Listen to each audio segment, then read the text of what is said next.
Hello, how are you Afternoon. guys? Good How are we? afternoon. Yes, good. Good, We Jack. we just had a little bit of trouble getting on there, but Al's worked it out now. So Mm. Al Harris, I'm going to go straight to CJ. CJ's going to do his Oh, acknowledgement to country, and then we'll come back and we'll have a yarn with you, Al. yeah, absolutely. Okay, just want to acknowledge and pay my respects to people of this country. Acknowledge the Yirinji people of North Queensland, not far from here. I think where I am just north of Cairns. So is the Kukulanaji people. So I'd acknowledge them as well. That's my mum's from the Yirinji people and the Mamu people. But dad's from Torres Straits, so I've got a big shout out to the people up the Torres Straits, where my dad and grandparents came from. So Badiwal Island in particular. So I must say that. But also, I just want to make sure that I say thank you, lots of gratitude and appreciation to all our elders for getting us where we are today. Well So, said, brother. As per normal, I mm, too would like to acknowledge all our different countries that we're all on tonight, and just pay respects to all our elders, past, present, and any up and coming, and again pay tribute to our old people, our ancestors, for getting us where we are today. I want to acknowledge my mob, the Muddy Muddy people down there in southwestern New South Wales, and also we're on Bundjalung country to this evening, so I'd like to acknowledge them as well. And yeah, just welcome everyone tonight. We've got a very special guest. It goes back a long way for me. We've got Al Harris joining us. So good evening, Al. Would you like to just start with a little bit of your backstory, brother? And I know a little bit about it, and it's a very interesting backstory. So fire away, brother, and thanks for coming on. That's a backstory. It's quite a long story, but I just wanted to say I'm joining you here tonight from Ngunnawal country, in cold old Canberra today, and it makes me very homesick to hear CJ talking about mobs up in far north Queensland, because I lived up there for close to 30 years, and I don't know what I'm doing in Canberra these days, but anyway, there you go. Jack, I've known you, Jack, for I guess about 15 years now. We met at the Cooperative Research Centre for Aboriginal Health, and I was immediately impressed with the work that you were doing, and I followed Mibinbar and the work that you've been doing with Mibinbar ever since, and hear nothing but good reports about the work that you're doing. But yeah, who am I? My name's Al Harris. I come from Scottish and Irish descent. My parents were both immigrants to Australia in the 1950s. I guess I'm luckier than many white fellas in this country, because I was actually brought up by parents who were pretty staunchly anti-racist, and brought up in a family where, one night we might have a Tongan around for dinner, the next night it might be an Aboriginal person from Darwin, or the next night it might be a Thai person. So I grew up, I guess, with a really strong sense of treating people as you meet them, and not making judgments on people, and I've tried to follow that ever since. And I guess I'm really grateful for that as well. I'm also very grateful. My mum and dad were, my dad particularly, he was a journalist with the London Times in Canberra back in the 70s and 80s. So he was here during the setting up of the Aboriginal Embassy. And in 1972, I was, I guess, about 11 years old. And he took me to the embassy just as the coppers moved in to bust it up. I think the second iteration of the embassy. And I, as an 11-year-old in my school uniform, linked arms with the people around me, only to have my dad race in and drag me out before the coppers moved in. But I guess the effect of that, and the people that I met through his association with the embassy, people like Gordon Briscoe and Gary Foley, Gary Williams, Marcia Langton, a whole range of other people. And I, as a young boy, sat around listening to everyone talking. So I got an education about colonialism in Australia very early, and started to understand, the fact that as white people, we all lived on land that was stolen, or as non-Indigenous Australians, we all lived on land that was stolen. I guess as an aside, many years later, I read a book by a fellow called Xavier Herbert, a book called Poor Fellow My Country. And in that, he makes a mention, one of his characters in the book says that, and it's a quote that I love because I think it really sums up the situation of non-Indigenous people in this country. He said, until we return to the black man, and this was written in the 60s, so the language is a little bit un-PC, until we return to the black man just a little what was taken for him, we will remain not a nation but a community of thieves. And I just think that's a wonderful quote, and really sums up the situation that people like myself are in Australia. I don't want to live in a community of thieves anymore. I'm over it. I want to live in a country which has some credibility, which has some authenticity, and we're not going to have that as long as we're living on land that was stolen. We live adjacent to the people whose land, who it was stolen from, and expect this country to be a reasonable place. So, I think that's probably a little first intro. Yeah. Very good, mate. Yeah, good. Yeah, and I was thinking that humanity is a big part of that whole process. You know what I mean? So some inhumane things happened in this country, and let alone the notion that it was stolen is really part of that in humanity. But all the terrible things that happened, I suppose, is what we and it's kind of weird, Al, because nowadays we're hearing from the thieves about other people coming to the country, and they don't want to be here. You know what I mean? It's kind of hypocritical, if you want to say that. Yeah. Well, I was just watching those Nazis on the New South Wales Victorian border yesterday with a big sign up saying Australia for the white man. They need to do some serious study of history, I would suggest. Being Nazis, I guess it's unlikely that they're smart enough to do it properly, but clearly a very hard argument to sustain that Australia is a country for white men.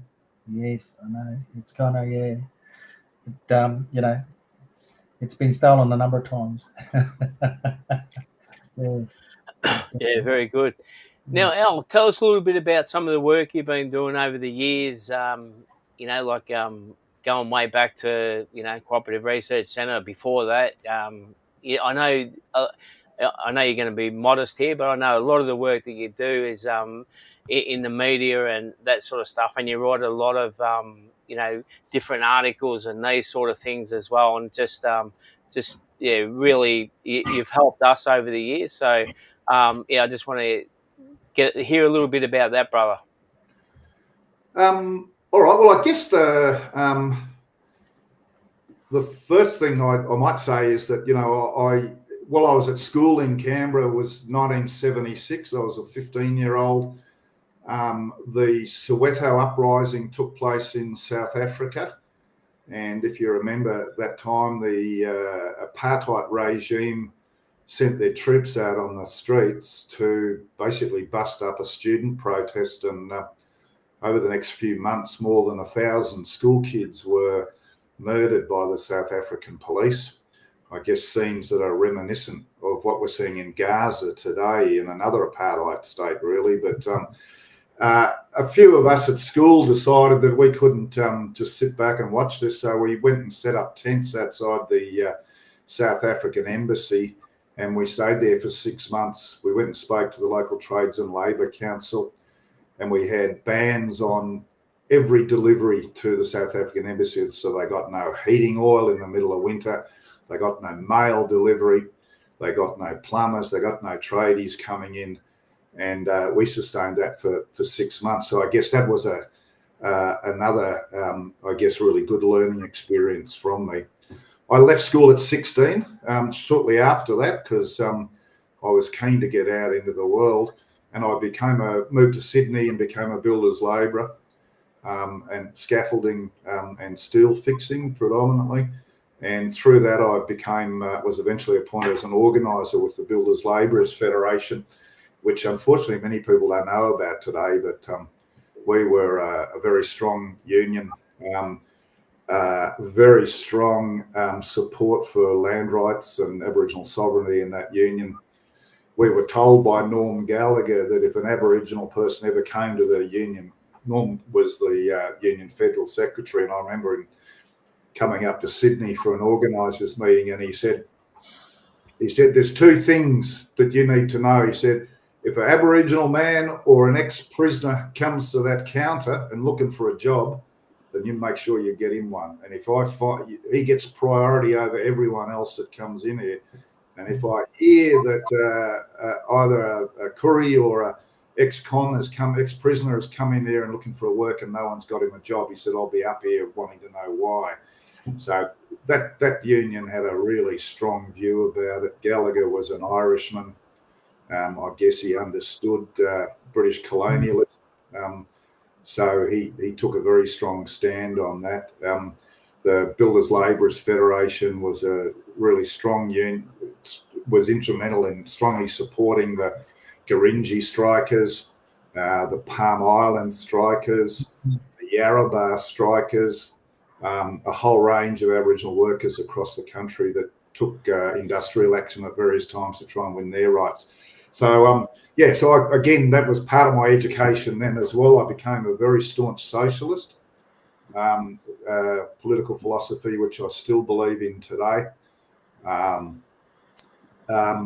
I stayed with the union for about 3 years, and then because of the work that I was doing in Sydney, I became very friendly with a fellow called Maxwell Nemadzavanani, who's passed away sadly since then. He was the representative for the Pan-Africanist Congress in Australia.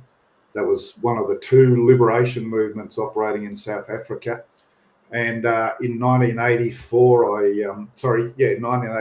left the union temporarily and travelled to Africa, where I spent 6 months basically staying with members of the Pan-Africanist Congress. And again, they taught me an awful lot, particularly about colonialism and also recognising that as white people in an anti-colonial struggle, our role is not to talk on behalf of other people. Our role is to basically try to educate our own mob, because, as the PAC used to say to white fellas in South Africa who wanted to join them, they said, you don't need to come and join us. The problem is with your community. You need to be working with your community to try and persuade them the errors of their ways. So I guess that was a lesson I took very strongly with me.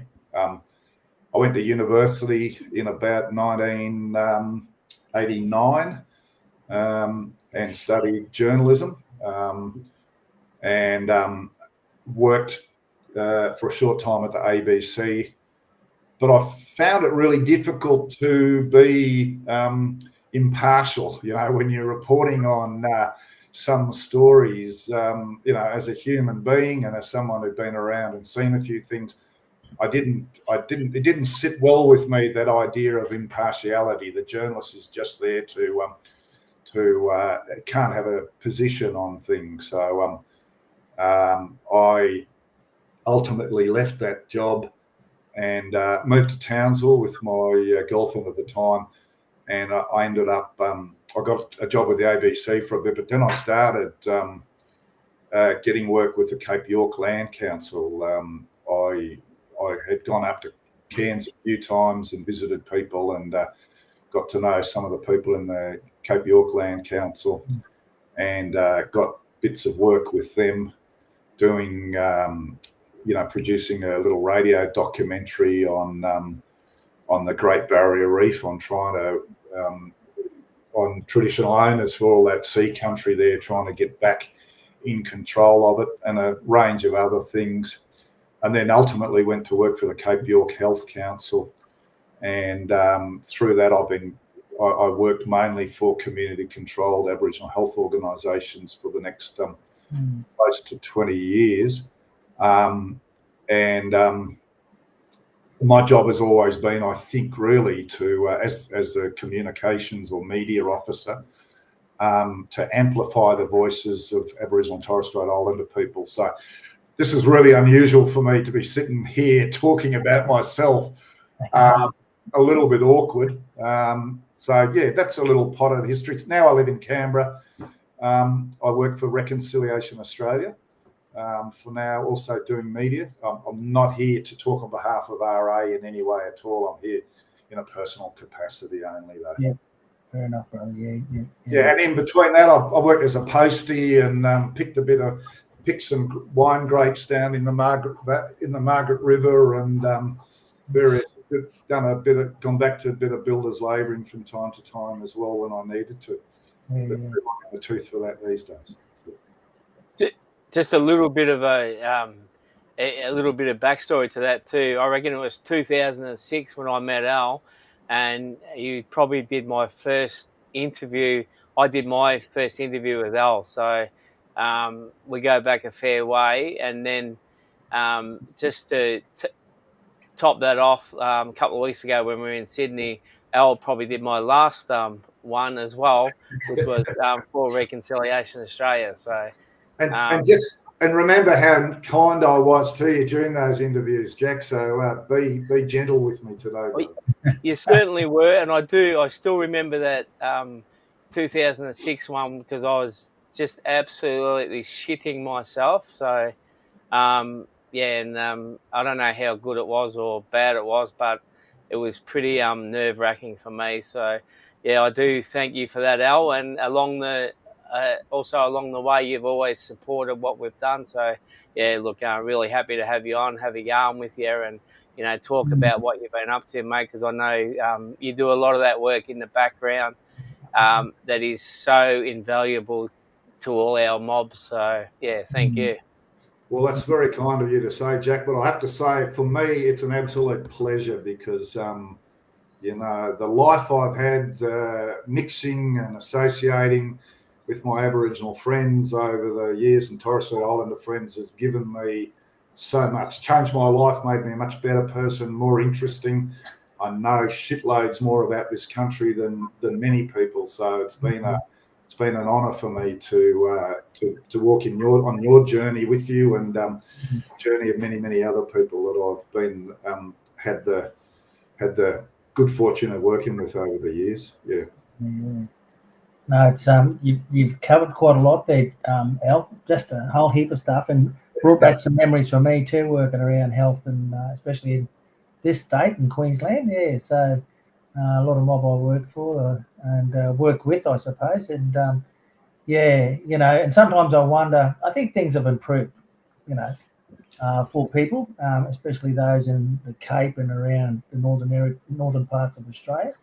Although there's still a long way to go, there's still a lot more to do. We've come a long way, but there's still a lot more to do. And sometimes I think it's not so much the willpower or the commitment that people have in community. It's actually how do we get that support when it's not there, to continue that work. So yeah, the productivity, CJ, Productivity Commission wrote its report on the closing the gap strategy earlier this year.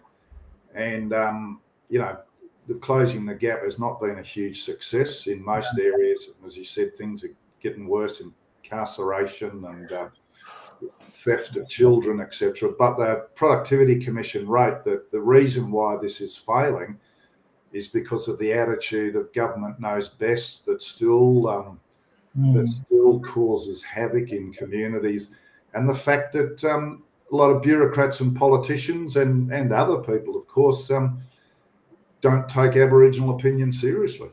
No. And I just got to say, until that changes, then I don't think we're going to get any better at making things better, if you like.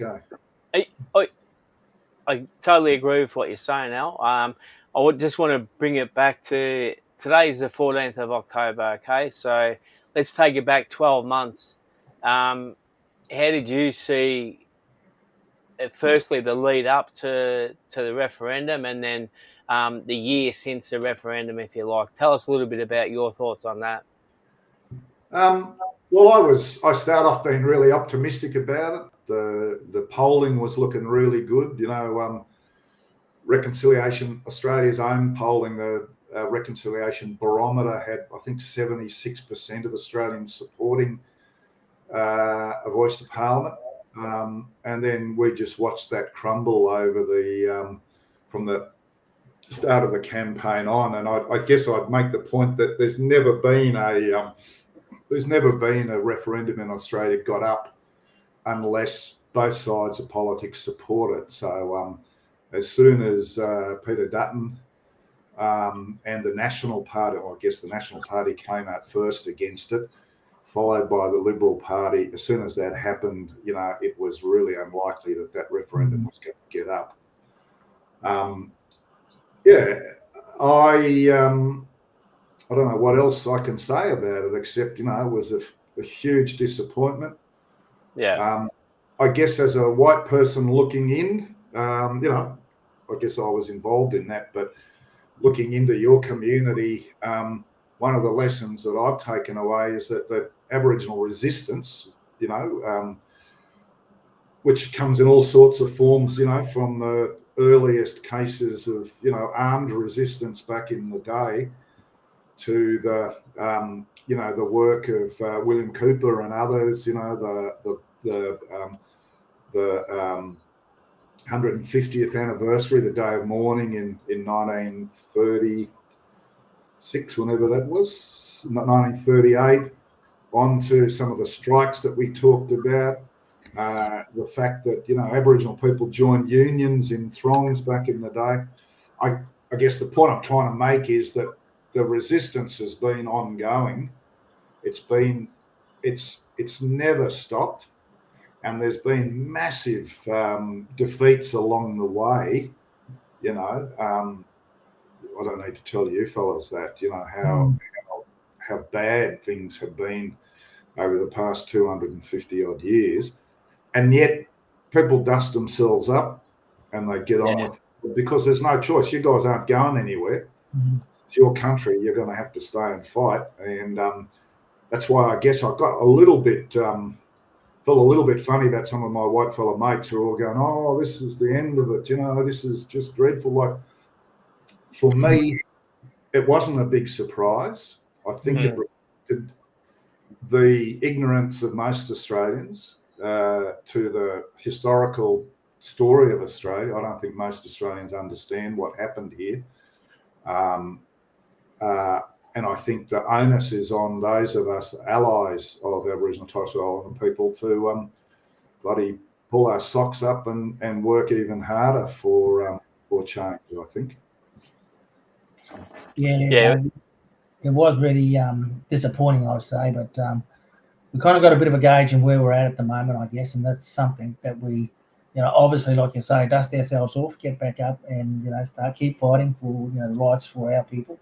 But it was disappointing. The outcome for me was that nothing's changed.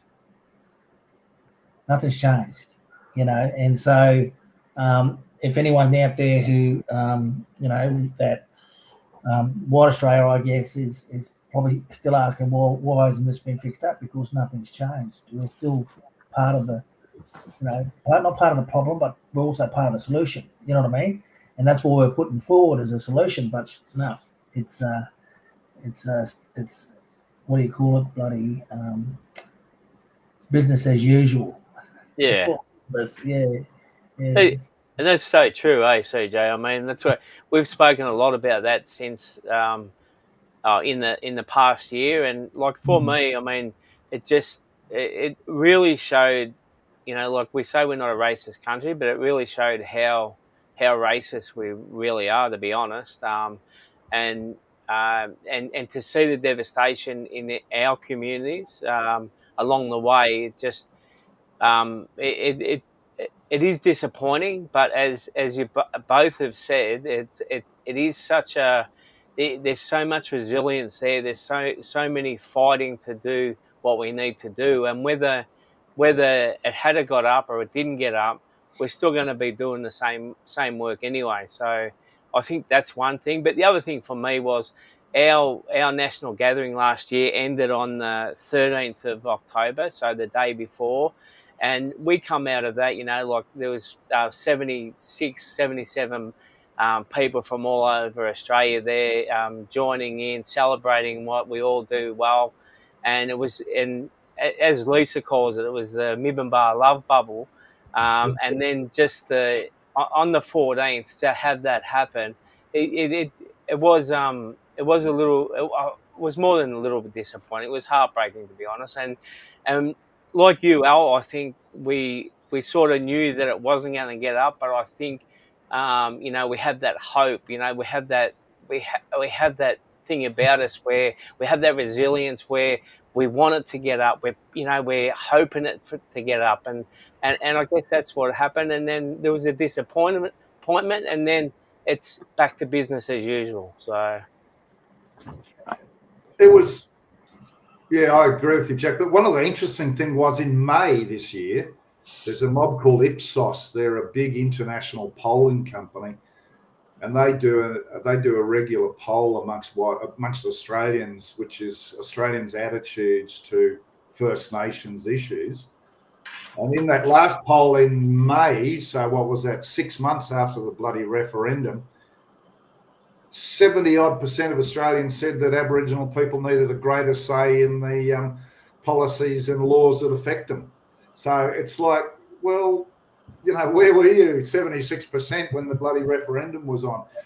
So, but the other lesson I guess I draw from it is, 60,000 people volunteered for that campaign.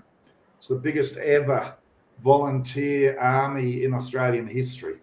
60,000 people went out, door knocked, got on the phones, handed out how to vote ballots. And despite all the lies that were told in it, despite all of that rubbish, 40%, 4 out of 10 Australians voted in support of it. So, while it's really disappointing and everything that you both said, I agree with. I think it would be, it's important for us to remember some of those things as well. Yeah, it is. It is really important. And I don't know what it was. Something like there's quite a lot. There's like 6 or 5 million people voted yes. You know what I mean, in Australia. And and those people would have come from all walks of life, but also all kind of different political backgrounds as well. You know what I mean? So there's something there that needs to be fostered, I guess, and grown. You know what I mean? We need to continue to talk about this stuff, and because it's only because of that influence that we can change people's minds. And like you said, in May, my God, 74%. What the heck? Did they just wake up and realize, well, shit, what did we do? Yeah, bloody hell. Yeah, and look again. I mean, look, and CJ and I often talk about this. There's been a lot of fear put into the world over the last few years, with COVID and all that sort of stuff. And this was just another little take on that, I guess. As you said before, Al, there's a lot of lies told and these sort of things, and it wasn't properly orchestrated to be able to, so everyone completely understood it. Like I remember going into some of our remote communities in the lead up to it, and asking them about the voice, and they didn't even know what we were talking about. The voice of referendum. They thought, oh yeah, the TV show, The Voice. That was the sort of things that we were getting in some of the remote communities. So like I don't think it was prepared well enough, and action like that how it should have been. You know what I mean? So the other positive thing I think was, and I don't know about you two fellas, but every young non-Aboriginal Torres Strait Island person I spoke to were going, we don't understand what the fuss is. Like there's I'm 64. I went to primary school in the 1960s. I was literally taught about Bennelong and Jackie were the only two black people that came into the history syllabus, and it was all about how sad it was that all the Aborigines died from disease, and they just couldn't cope with the civilization moving in. So things have changed an awful lot since those days, of course, thank God. But today, the majority, the amount of people between the ages of 18 and 30, I don't have the stats in front of me, but it was well over 60% voted in support. Yeah, well. So we've just got to wait a few more years till some of the old white fellas like me start dying off, and the younger ones come through, and we'll, the vote will be better next time if it happens. Yeah, if it ever happens again, that's right, brother. Yeah. No, you're right. I think it's So you must have been born in 1960, were you? 1960? I was. Same as me. Yeah, 1960 kid. Yeah. August. When are you? January, mate. Yeah. Oh, you're an old man, eh? CJ? I'm old, mate. Yeah, I'm an old bastard. I'm an old bloke, I should say.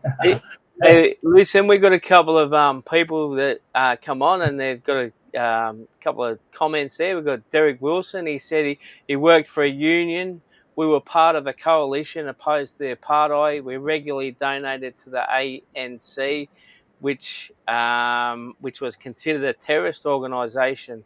Stood with the BLF even after deregulation. I spoke a few times with Frank Harvey.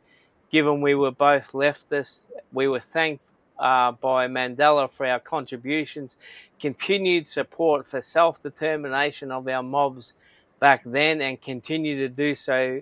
The younger generations want change through treaty, truth telling and teaching. They give hope for change and rightful return of stolen country. Thanks, Derek. Well said. He's got a couple of other comments here too, Derek. So he said, Murdoch Press mining companies, LNP, spent a fortune on promoting fear to the populace. And most people I spoke to were confused with the messaging of the voice. They didn't see treaty mentioned. So there you go. Thanks, Derek. Thanks, Derek. Yeah, mate. Yeah. No, that was a bit confusing. We had a couple of people on, I suppose, during that time as well. Yeah, we did. Yeah, talk about it. Let's have a yarn about what this all means, and both for for both sides, yes and no, and that's right. So. Yeah. So we kind of tried to help out voters in terms of their preference, I guess. So by hearing both sides of the story of that referendum. So. But yeah, it just turned out how it is, I suppose. I think I was up in JB. I was up in Darwin then, I think, when that happened. Yeah, correct. Yeah. And that was quite a surreal kind of feeling up there. The next day and stuff. It was quite interesting. But yeah, it's like you mentioned, Al. Woke up one day and thought, well, hold on, what do we do? I just think that. I don't think we'll ever get another shot at that. I think it's a long time before we do get a shot at that. But I did speak with, and it was interesting. Because I was in Darwin, I went shopping and went up the shops, and Thomas Mayer was there. And we sat down and had a yarn, and I said, well, brother, what's plan B? What happens, the risk management stuff, what happens now? And he said, I need to get over this, this sad news, I suppose, at the beginning. And I thought, would have thought there would be a plan B, something else that we need to do. And especially with, that many people voting yes, it's, that's nothing to scoff at, I guess, and say, we lost and that's it, done. Now, hold on, let's try and take some advantage on some of this, this little bit of momentum we've got to do something about it. And I was reading an article by Keating. He was saying that we're playing the wrong game. We're in the wrong game. We should actually be looking at even, someone owns a fish and chip shop and starts up a political party. Why can't we start up a voice party? that type of thing, and actually not be advisors, but actually be decision makers in Parliament. Under our own voice, if you like. So I thought, well, I think that's something that's now been done by I think another group of the Greens. I think someone's left the Greens to go and do something like that. So, but not Aboriginal. It's actually about they're calling themselves the Voice, the Australian Voice. Yeah. Oh, sure. That's she's a former Labor senator from WA, CJ. That's right. Yeah. Yes. She's got a Middle Eastern background, I think. Yeah. I think she might be Palestinian, actually. Yeah, maybe. Yeah, that's right. Yeah, it was quite interesting. I thought, wow, there you go. Anyway, be careful what you wish for, I suppose. So anyway, but the same thing, brother. Look, it's really, you've had that history of the 10 embassy and all that stuff that came, that rise, I suppose, of resistance, if we call it resistance, and understanding, a lot of our young people don't understand what the 10 embassy was all about. You know what I mean? It's so it's those stories, I think, that we need to work out a way of raising awareness about what happened. You know what I mean? We talk about truth telling, I suppose. So it's all about truth telling. Why this happened, why that happened, and all that kind of stuff. So, but yeah, long way to go yet. I think we've a bit of a job on our hands, if not us, I suppose, the next generation. They'll certainly, hopefully, certainly pick up the baton, I suppose, and run with it for us. So that'll be good, yeah. But yeah, no, mate, it's like I said, it's really interesting, and I was really inspired by your history, I guess, in terms of being, in ground zero, really, when all that stuff was happening. You know what I mean? It's and it would have been something that, for me as an Aboriginal person would have been great, but for you, even greater, because your awareness has been, all of a sudden you're getting the story yourself. You know what I mean? It's kind of we knew that we were part of a fight that was happening, but we weren't there. You know what I mean? We were out. I was up in Cairns or wherever I was. I'm not sure where I was. I move around quite a bit, so You're not wrong there, CJ. I don't know where I'm going to be tomorrow, so that's about it. Anyway, yeah. CJ, do you know a bloke called Peter Wallace up your way? Yeah, Peter Wallace. Yeah. Yeah, he. I remember him telling me years ago. He said, our young people. He was talking about Wudjil. Yeah. And he was saying our young people got no idea about what we've been through. He said, and he said we need to teach them. He said, because they don't know. They got no understanding of why we're where we're at. Because they don't understand what's happened to us. So they just, and that's really stuck with me, that comment from Peter. Yeah, it is. It's true though, like since I've been back, I was up here probably 12 months ago. I'm back up here now for another stay, but since I've been back, they're talking about a reunion and they want me to organise it. So, and these are the type of things that used to happen a lot when we were growing up. We were always at auntie's place or uncle's place, and we were always together. Every weekend, the whole family come, and the kids will sit down and listen. They weren't allowed to talk at some points, and they have to sit and listen. So, I think it's a good thing, and I think that I don't think it's about having. I'm challenged with the idea of having one reunion next year. I'm thinking that we need to have something more regular, like a monthly get together. And talk about what our elders did, what we know of, our grandparents, to those young ones, because they don't know anything. They haven't got a clue. So, Yeah, I agree totally, Bo, with you. But the thing that I wanted to add to that is that, like we do a lot of work in, communities and that sort of stuff, and like talking to some of the older people, they still have some hope for what what's about to transpire and that. But a lot of the younger ones are talking about having no hope. So I think that it's a really sad situation, and that like that's part of this journey where we need to be able to reconnect with the older ones and the younger ones to be able to give that little bit of hope, give that little bit of optimism, where it's needed, because there are some really good things happening in communities. But when you have those younger fellas and girls, talking like that, it is such a sad situation. So, and as CJ said, a lot of things are getting worse. Incarceration's increasing.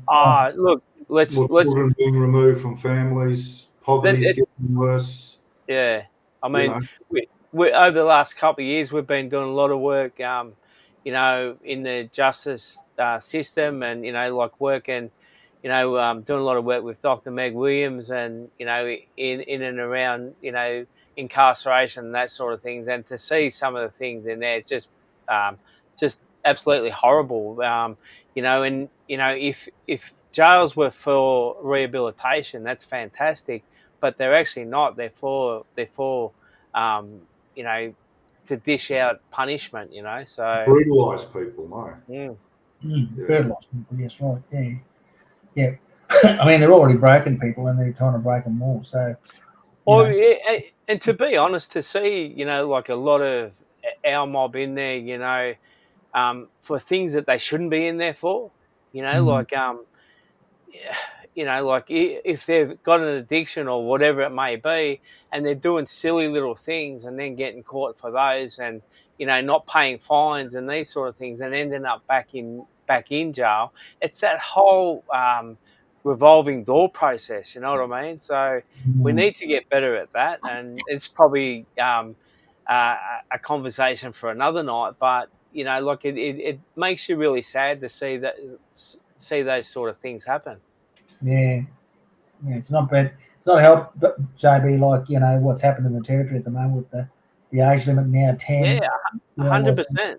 Ridiculous. What do they should be home with their parents. You know what I mean? That sort of stuff. Yeah. Well, black women in WA are the fastest growing incarcerated demographic in the world. Yeah. In the world. Forget about what's going on in the rest of the world. Aboriginal women in WA are the fastest growing demographic, and most of them are in there for fine defaults. And some of them don't make it out alive, as we well know. So it's it's an absolute disgrace, and it makes I'm not surprised that a lot of young people, when they're watching their sisters and brothers and cousins getting shafted off to the big house, that they're not full of optimism or hope for the future, right? No. And I think too, I mean, like, with the work that we do, and seeing the fear again, around, even places like schools not being that safe place for mob to be able to send their kids to, thinking that if they do send their kids there, that it might end up in another stolen generation. Just to let's get that out there, that that it is a safe space to be able to do it, or have it somewhere where it is a safe place, safe space. Well, I've visited a few schools since I've been working for Reconciliation Australia, schools and early learning services, and I'm blown away by some of the stuff that's going on in schools these days. Like, we had the winner of the what they call the Narragansett Awards last year's little primary school in Perth, and it's sitting smack bang in the middle of a big Italian community and adjacent to a pretty good-sized Noongar community, and they've started teaching kids Noongar and Italian. And wow. the Noongar kids at the start of every week at the school assembly on Monday morning, they get up and they speak 6 words of Noongar, and then all the teachers in the school, no excuses, doesn't matter whether they're teaching PE or maths or science, they have to use those 5 words in their class during that week, and then the next week they introduce 6 more words or 7 more words or whatever. And I was speaking to one of the mums from that school with a young Noongar boy there. She's a Noongar woman, and she said the enrolment in the school from local Noongar people has increased about 70% in the last 2 years. Wow. So when the schools do the right thing, people flock to them. And she said, my kid, she said, I was really worried about my kid. I was worried he wouldn't make it through school. He didn't like it. He hated it. And he's now the first kid up at the school assembly every Monday morning, proudly talking his Noongar language to the rest of his school kids. And he said now he wants to go, like, you know, he's now firm that he wants to go on and finish high school and go to university. Oh, So wow. if the schools are good, you know, kids will flourish in them, eh? That's right. Yeah. Yeah. And that's really good to hear those stories about those you know, that's worth celebrating. But like we get to hear so many of the other ones that are, you know, down and out and don't want to do those sort of things, or you know, whatever it may be for whatever reason. But to hear that, oh, I mean, that's just that's music to our ears. You know what I mean? Because that's what we talk about. That's what CJ and I talk about. Celebrating what we're doing well. You know. So Yeah. Well, there's an early learning service in Tumut where, you know, you spend a bit of time in Tumut. Yeah. And I met the old elder there. They have an elder in residence. And he said the first time he came to the school, no, not the first time, he said he was coming to school, talking to the kids, teaching a bit of, I think he's teaching Wiradjuri language to those kids. Yep. And he said he brought one of the old ladies, one of the female elders along to the school. And as they walked into the school, all the kids were waving at the school gate, yelling out of them, "Hello, welcome," in Wiradjuri language. And the old lady burst out crying, and she said, "You know, I never thought I'd see that. Like Wow. these are kids of Asian and European background, little Chinese, Australian kids yelling out in Wiradjuri, 'Hello, Auntie, welcome to our school.'" And you know, she said, when I was at school, you know, we'd get flogged for speaking Wiradjuri. That's Yeah, that's right. Yeah, right. yeah, 100%. Yeah. Yeah, and there's a little school over at North Stradbroke Island at Dunwich, and all the kids sing the national anthem. They sing songs in, you know, that Nunaka language, you know, Wandamuka language. It's just amazing, you know, seeing all those kids growing up together on an island and be able to do that. Really, you know, it's amazing. Yeah, and that's where it is, isn't it? The kids, the young people. You know, I think that's, Definitely. you know, and those you know, those old school administrators need to, you know, soften a little bit, I reckon. You know, be more accepting. Yeah. We've got another comment here as well.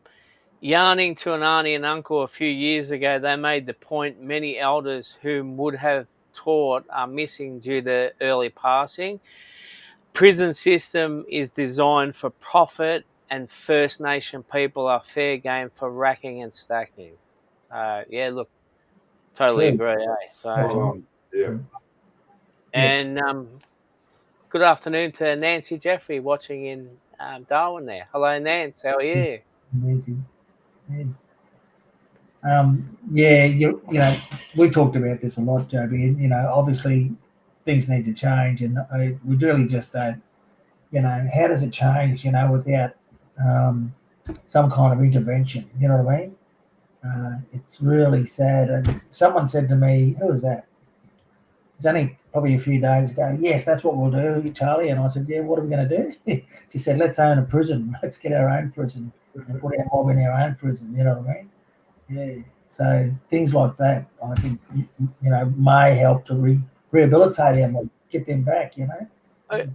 I think you're spot on, brother. And you know, like I've said it a few times now. You know, like we've done a heap of work in prisons over the years. And it's been a little bit different. It was a little bit different last year when we went into to do the evaluation work on access to medical services for Aboriginal and Torres Strait Islander prisoners in Victoria.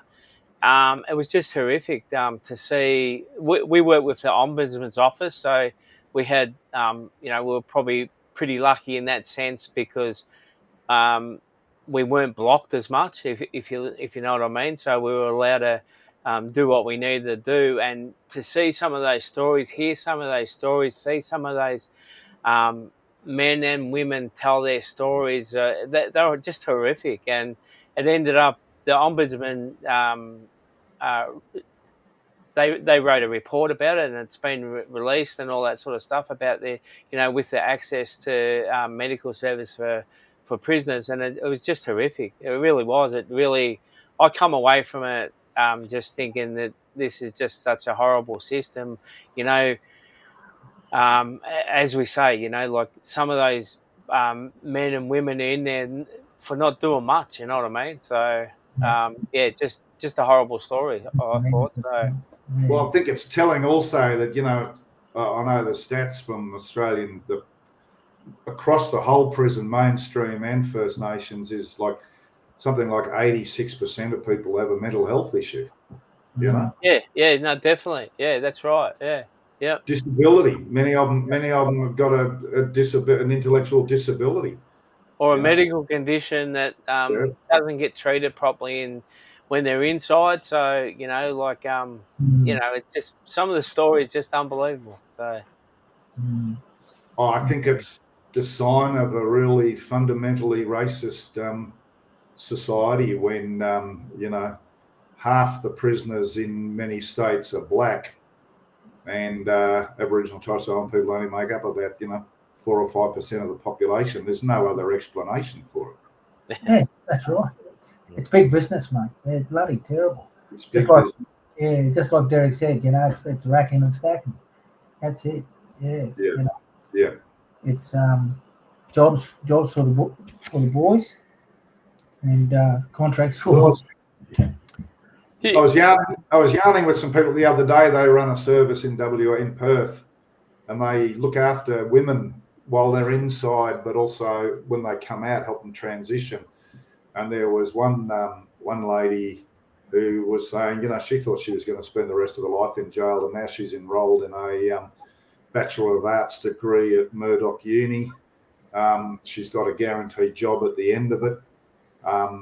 So again, there you get the resilience, of people who spend a long time in jail, live in poverty their whole lives, but given that little chance to change things, and they grab it, and run with it. So, I guess when I started in this business as a journalist working in Indigenous affairs, there was almost no Aboriginal journalists in the country, almost none, maybe a handful. Stan Grant, and there was a couple of others, but they were few and far between. Now there's hundreds, if not thousands. So the way the media reporting has progressed since those days, it's improved a lot. Still not good, but it's improved a lot, mainly because there's now black people reporting on Aboriginal issues. So those sorts of changes are really important to remember as well, I think,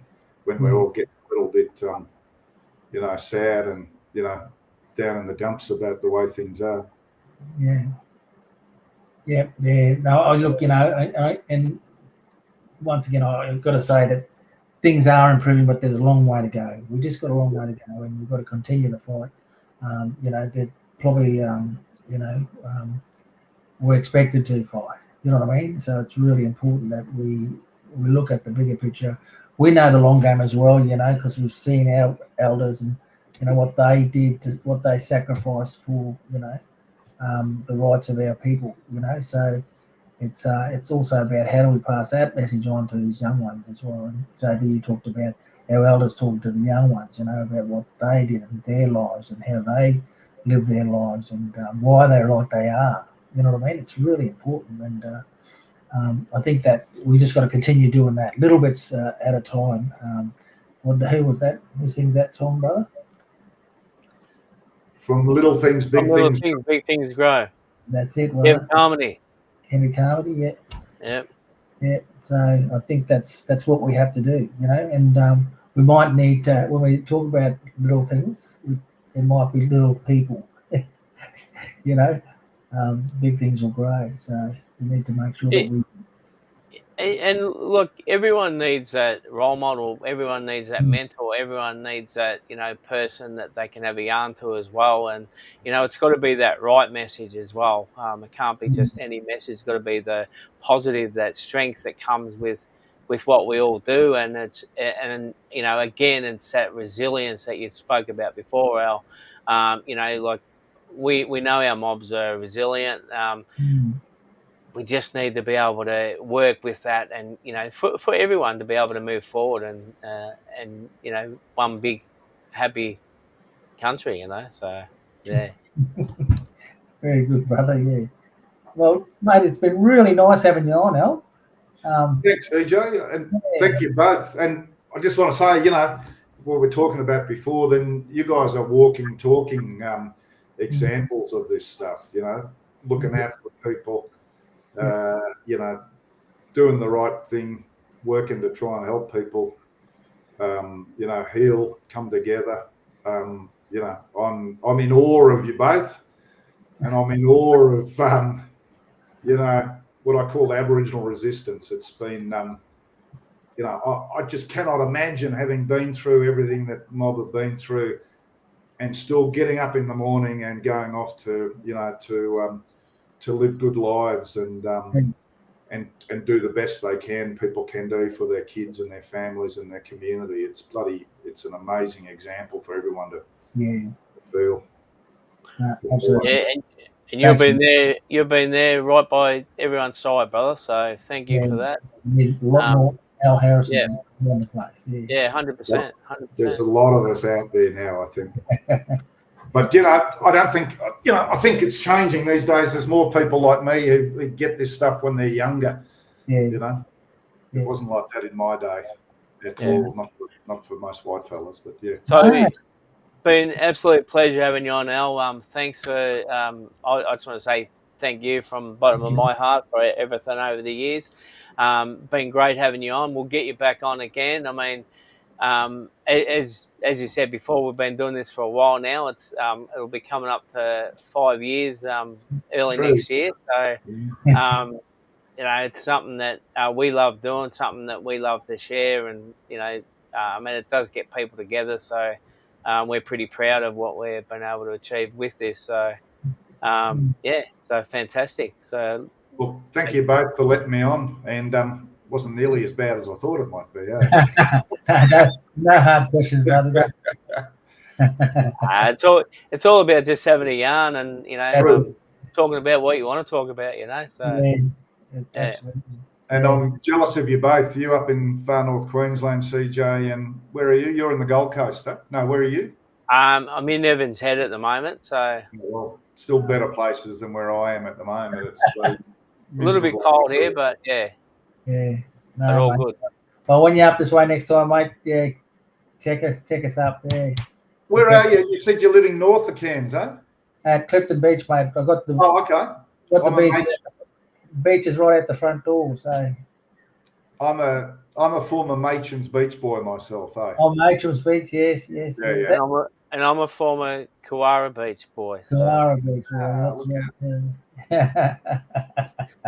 And I do miss it. Actually, I do really miss it. So JB, you should be when the next time you come up. They built the Wangeti Way, which is a track that goes from Palm Cove all the way through to Alice Beach. So a bit further to walk.